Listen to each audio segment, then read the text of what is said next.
Welcome to my BCA girl channel. तर आजच्या या व्हिडिओमध्ये आपण बघणार आहोत structure of a C program, म्हणजे सी प्रोग्रॅमिंगची रचना.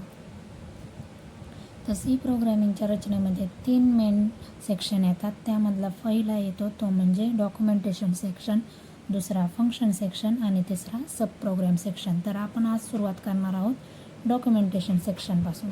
तर डॉक्युमेंटेशन सेक्शनमध्ये काय केलं जातं, तर डॉक्युमेंटेशन सेक्शन्समध्ये आपण प्रोग्रामबद्दलची माहिती लिहितो. म्हणजे प्रोग्रामचं नेम काय आहे, प्रोग्रामचं व्हर्जन काय आहे, डेट आणि डिस्क्रिप्शन. किंवा अजून आपल्याला वेगळी माहिती लिहायची असेल, एखादी नोट लिहायची असेल तर ते आपण डॉक्युमेंटेशन सेक्शनमध्ये लिहितो. आता ते कसं, तर उदाहरणाच्या थ्रू समजा. तर आता मी प्रोग्रामबद्दलची डॉक्युमेंटेशन सेक्शनमध्ये माहिती लिहिलं. जसं की मला लिहायचं होतं प्रोग्रामचं नेम, प्रोग्रामचं व्हर्जन, डेट आणि डिस्क्रिप्शन. पण आता मला ही माहिती फक्त माझ्यासाठी ठेवायची. मला ही माहिती कंपायलर म्हणजे मला ही माहिती आता फक्त माझ्यासाठी ठेवायची. मला ही माहिती कंपायलरला नाही दाखवायची किंवा मला ही माहिती कंपायलरकडून इग्नोर करून घ्यायची. तर मग अशा टायमिंगला काय होतं, अशा टायमिंगला आपल्याला सी प्रोग्रॅमिंगमधल्या 2 कमेंट्स वापरता येतात. आणि त्या कमेंट्स कुठल्या आहेत, तर त्या कमेंट्स आहेत सिंगल लाईन कमेंट्स आणि मल्टिपल लाईन कमेंट्स. आता कमेंट्सचा यूज काय असतो, कमेंट्सचा यूज हा असतो की जेव्हा आपल्याला प्रोग्रॅमिंग करताना किंवा एखादा कोड लिहिताना एखादा सेंटेन्स किंवा एखाद्या कोडची लाईन किंवा मल्टिपल कोडच्या लाईन कंपायलरकडून हाईड करून घ्यायच्या असतील तर आपल्याला कमेंट्सचा यूज करून ते करता येतं. या कमेंट्स कशा वर्क करतात, तर सिंगल लाईन कमेंट ही सिंगल सेंटेन्स हाईड करण्यासाठी वर्क करते आणि मल्टिपल लाईन कमेंट्स ही मल्टिपल सेंटेन्स किंवा मल्टिपल कोडच्या लाईन हाईड करण्यासाठी यूज केली जाते.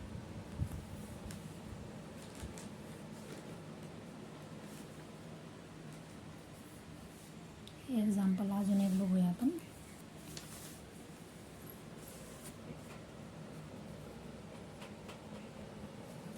एक्झाम्पल बघूया आपण.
तर मी इथे एक प्रोग्राम लिहिला. हे आहे आपले हेडर फाईल, हे आहे आपलं मेन फंक्शन आणि हे आहे व्हेरिएबलचं डिक्लरेशन आणि इनिशियलायझेशन. नंतर मी तुम्हाला डीपमध्ये समजून सांगेन. तर इथं मी काय लिहिलं, मी इथे एक कमेंट लिहिली की दिस प्रोग्राम ॲड्स 2 नंबर. आणि आता त्याच्याखाली मी एक कोड लिहिला. पण मला हे कंपायलरकडून इग्नोर करून घ्यायचं आहे. ही मला फक्त माझ्यासाठी शो करायचं आहे की मी 2 नंबरचे ॲडिक्शनसाठी हा प्रोग्राम लिहिलेला आहे. मग मी इथं काय करते, हे कमेंट्स वापरते. सिंगल सेंटेन्स आहे त्यामुळं मी इथं सिंगल लाईन कमेंट वापरते. मग काय होतं, जेव्हा कंपायलर हा प्रोग्राम कंपाईल करतो तेव्हा तो ह्या कमेंट्समध्ये लिहिलेला कोड इग्नोर करतो किंवा ह्या कमेंट्समध्ये लिहिलेलं सेंटेन्स इग्नोर करतो. हे सेंटेन्स फक्त मला शो होतं, कंपायलर ते शो करत नाही. अशा प्रकारे आपण सिंगल लाईन कमेंट्सचा यूज करतो. आणि जर मला हा पूर्ण कोडच हाईड करून घ्यायचा असेल कंपायलरकडून तर मी इथं मल्टिपल लाईन कमेंट्स वापरते. मग जेव्हा कंपायलर कंपाईल करतो आणि कोड रन करतो तेव्हा आपल्याला आउटपुट स्क्रीनमध्ये काहीच दिसणार नाही, कारण की आपण इथं मल्टिपल लाईन कमेंट वापरली आहे. आणि मल्टिपल लाईन कमेंटचा यूज असा असतो की तो त्या मल्टिपल लाईन कमेंटमध्ये लिहिलेला कोड कंपायलरकडून इग्नोर करून टाकतो. तर हे झालं डॉक्युमेंटेशन सेक्शन. तर डॉक्युमेंट सेक्शनबद्दल नोट लिहून ठेवू शकतो किंवा प्रोग्रॅमबद्दल विशेष प्रकारची माहिती आपण डॉक्युमेंटेशन सेक्शनमध्ये लिहू शकतो कमेंट्सच्या थ्रू. आणि सीमध्ये 2 टाईपच्या कमेंट आहेत, ती म्हणजे सिंगल लाईन कमेंट्स आणि multiple line comment. Single line comment ही सिंगल टेक्स्ट कंपायलरकडून इग्नोर करून, सिंगल लाईन कमेंट ही सिंगल सेंटेन्स कंपायलरकडून इग्नोर करून घेण्यासाठी वापरली जाते किंवा सिंगल कोडची लाईन इग्नोर करण्यासाठी वापरली जाते. तर मल्टिपल लाईन कमेंट्स हे मल्टिपल लाईन्सचा कोड इग्नोर करण्यासाठी वापरली जाते. तर डॉक्युमेंटेशन सेक्शन नंतर ना आपला नेक्स्ट सेक्शन येतो, तो म्हणजे लिंक सेक्शन.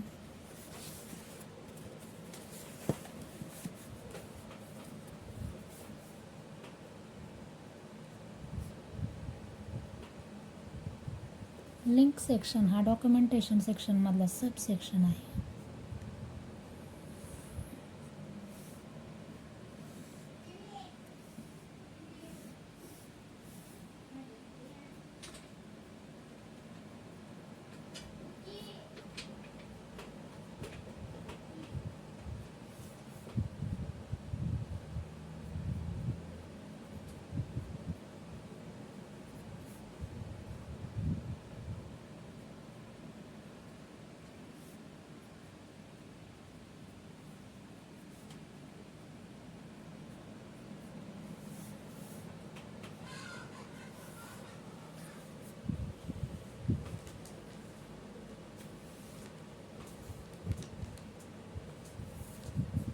लिंक सेक्शनमध्ये आपण काय करतो, तर लिंक सेक्शनमध्ये आपण हेडर फाईल जोडतो. थोडक्यात म्हणायचं झालं तर लिंक सेक्शनमध्ये आपण हेडर फाईल लिंक करतो.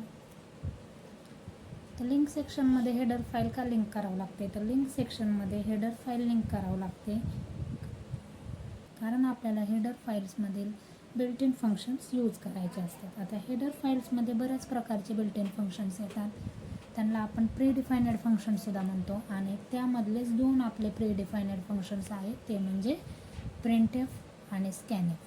प्रिंटएफ आणि स्कॅनएफ हे काय आहे, प्रीडिफायनेड फंक्शन्स. आता प्रीडिफायनेड फंक्शन्स म्हणजे काय, प्रीडिफायनेड फंक्शन्स म्हणजे असे फंक्शन्स जे सिस्टीममध्ये ऑलरेडी डिफायनेड असतात, ते आपल्याला बदलता येत नाहीत. म्हणजे प्रोग्रामर आहे तो प्रीडिफायनेड फंक्शन्स बदलू शकत नाही, त्यांचा यूज आणि त्यांचं काम ऑलरेडी तिथं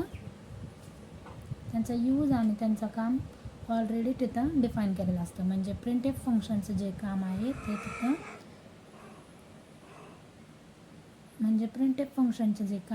ऑलरेडी सिस्टीममध्ये डिफाईन केलेलं आहे. आणि स्कॅनएफ फंक्शनचं जे काम आहे ते ऑलरेडी सिस्टीममध्ये डिफाईन केलेलं आहे, ते आपण चेंज करू शकत नाही. थोडक्यात सांगायचं झालं तर प्रीडिफायनेड फंक्शन्स म्हणजे असे फंक्शन जे सिस्टीमने ऑलरेडी डिफाईन केलेलं आहे,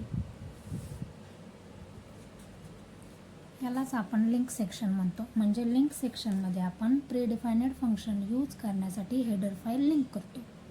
आपण बघूया प्रिंटएफ फंक्शन काय करतं आणि स्कॅनएफ फंक्शन काय करतं. तर प्रिंटएफ फंक्शन काय करतं, प्रिंटएफ फंक्शन आपल्याला स्क्रीनवरती आउटपुट दाखवतं. म्हणजे प्रिंटएफ फंक्शनचा यूज आपल्याला स्क्रीनवरती आउटपुट दाखवण्यासाठी केला जातो. उदाहरणार्थ एक एक्झाम्पल घेऊया आपण.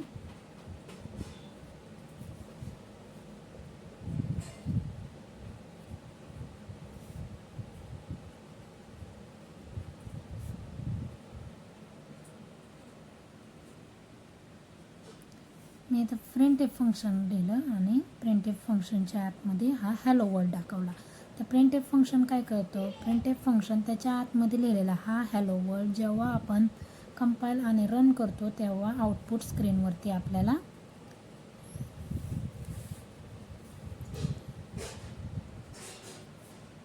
हॅलो वर्ल्ड म्हणून शो करतो. अजून एक एक्झाम्पल बघूया. इथं मी एक इंटिजर व्हॅल्यू घेतली, integer a is equal to 10 आणि प्रिंटएफमध्ये लिहिलं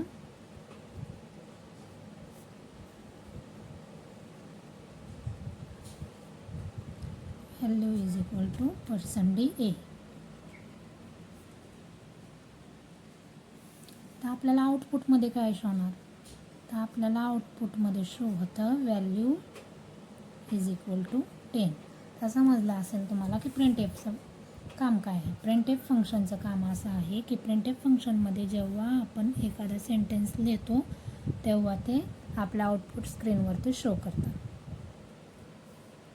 थोडक्यात म्हणायचं झालं तर प्रिंटएफ फंक्शनचा यूज आपल्याला होतो डेटा डिस्प्ले करण्यासाठी, यूजरला मेसेज शो करण्यासाठी आणि रिझल्ट प्रिंट करण्यासाठी.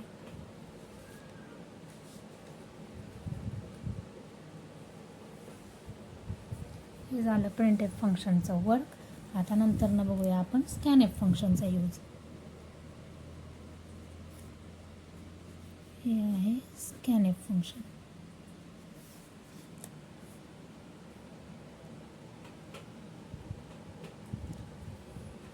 जसं प्रिंटएफ फंक्शन यूजरला टेक्स्ट शो करण्यासाठी वापरलं जातं किंवा यूजरला रिझल्ट शो करण्यासाठी वापरलं जातं, तसंच स्कॅनएफ फंक्शन यूजरकडून इनपुट घेण्यासाठी वापरलं जातं. उदाहरणार्थ समजा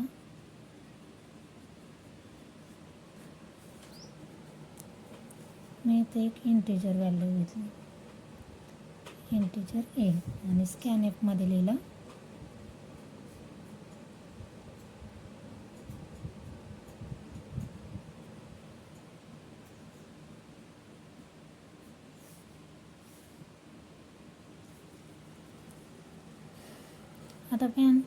आता स्कॅनएफ फंक्शन काय करतं तर स्कॅनएफ फंक्शन जेव्हा यूजर म्हणजे जो प्रोग्रॅमर आहे तो कीबोर्डवरती 2 किंवा समजा कुठला पण एखादा नंबर तुम्हाला जर 5 टाकायचा आहे, ठीक आहे, तुम्ही 5 एंटर केला तर काय होतं, हा 5 यामध्ये येतो एमध्ये, आणि नंतर ना इंटिजर एमध्ये हा 5 स्टोअर होतो. स्कॅनएफ फंक्शनचा यूज हीच असतो की जेव्हा आपल्याला यूजरकडून एखादा नंबर इनपुट म्हणून घ्यायचा असेल तेव्हा स्कॅनएफ फंक्शन वापरलं जातं. नीट समजून सांगते. आता इथं मी एक इंटिजर घेतला, इंटिजर ए म्हणून. इथं मी त्याला इनिशियलाइज केलं आहे का, फक्त डिक्लेअर केला आहे ए हा इंटिजर आहे म्हणून.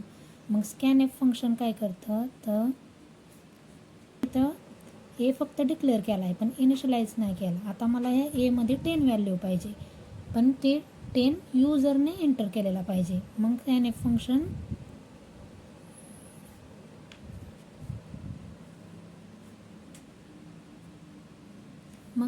फंक्शन ते यूजरकडून घेते.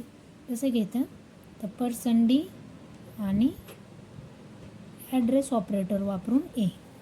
आता इथं तुम्हाला प्रश्न पडला असेल की %d काय आहे, तर %d हा आहे फॉर्मॅट स्पेसिफायर.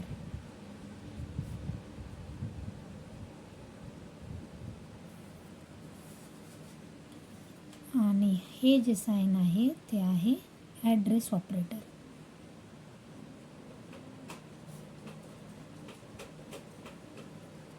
आता आपण बघूया की %d फॉर्मॅट स्पेसिफायर म्हणजे काय आणि ॲड्रेस ऑपरेटर म्हणजे काय. सी लँग्वेजमध्ये फॉर्मॅट स्पेसिफायर हे सगळ्यात महत्त्वाचा टॉपिक आहे.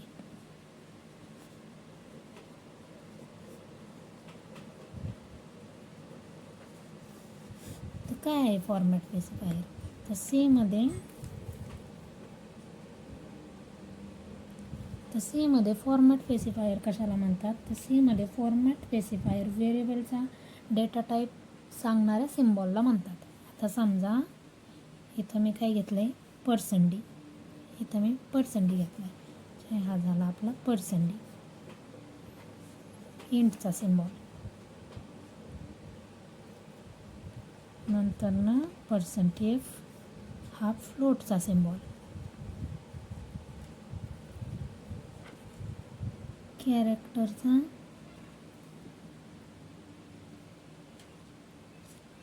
%c आणि स्ट्रिंगचा %s.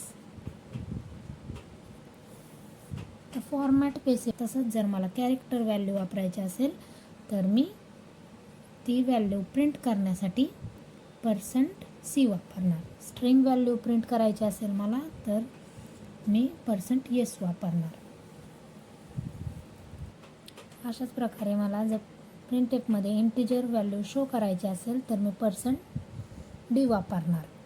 आणि जर स्कॅनएफमध्ये मला इंटिजर व्हॅल्यू घ्यायची असेल यूजरकडून तर मी %d वापरणार. म्हणजे इंटिजर इनपुट घ्यायचं असेल तर मी स्कॅनएफमध्ये %d वापरणार, कारण की इंटिजरचा फॉर्मॅट स्पेसिफायर इंटिजर डेटा टाईपचा सिम्बॉल %d आहे. आणि जर मला प्रिंटवरती एखादा टेक्स्ट प्रिंट करायचा आहे, एखादा सेंटेन्स प्रिंट करायचा आहे किंवा माझं आउटपुट शो करायचं आहे, तर तेव्हा पण मी इंटिजर वापरणार, कारण की मला इंटिजरचं शो करायचं आहे. आणि तर समजलं असेल तुम्हाला की फॉर्मॅट स्पेसिफायर हा सी प्रोग्रॅमिंगमध्ये डेटा टाईपचा सिम्बॉल आहे. आता आपण बघूया ॲड्रेस ऑपरेटर म्हणजे. तर एंड हा आपला ॲड्रेस ऑपरेटर आहे.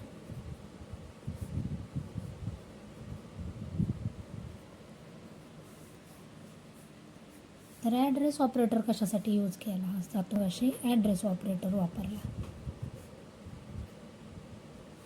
तर ॲड्रेस ऑपरेटर का वापरला जातो?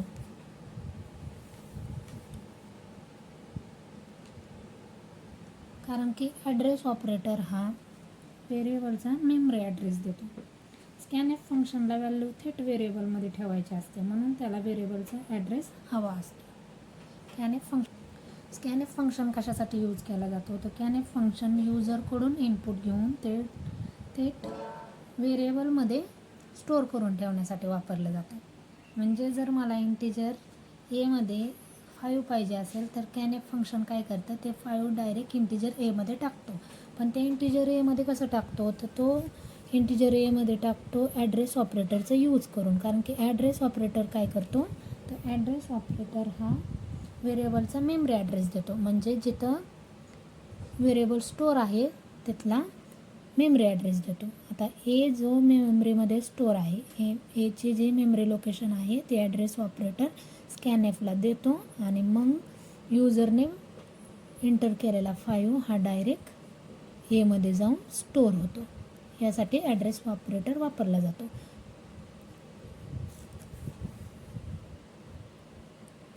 तर मग इथं आपण %d आणि ॲड्रेस ऑपरेटर का वापरला आहे ते तुम्हाला समजलं आहे. %d वापरला आहे कारण की एमध्ये जाणारी व्हॅल्यू ही इंटिजर आहे आणि इंटिजरचा फॉर्मॅट स्पेसिफायर काय आहे, तर %d. मग स्कॅनएफ फंक्शनला कळायला पाहिजे किंवा कम्प्युटरला कळावं किंवा कंपायलरला कळावं की जी युजर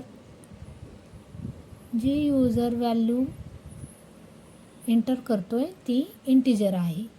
जर इथं मला कॅरेक्टर व्हॅल्यू घ्यायची असती तर मग मी इथं ए असंच ठेवला असता, पण इथं फॉर्मॅट स्पेसिफायर %c लिहिला असता. आणि मग जेव्हा एखादा कॅरेक्टर ABC कुठला पण कॅरेक्टर जेव्हा प्रोग्रॅमर एंटर करेन तेव्हा तो कॅरेक्टर हा ह्या एमध्ये स्टोअर झाला असता, का तर मी इथं %c वापरला असता.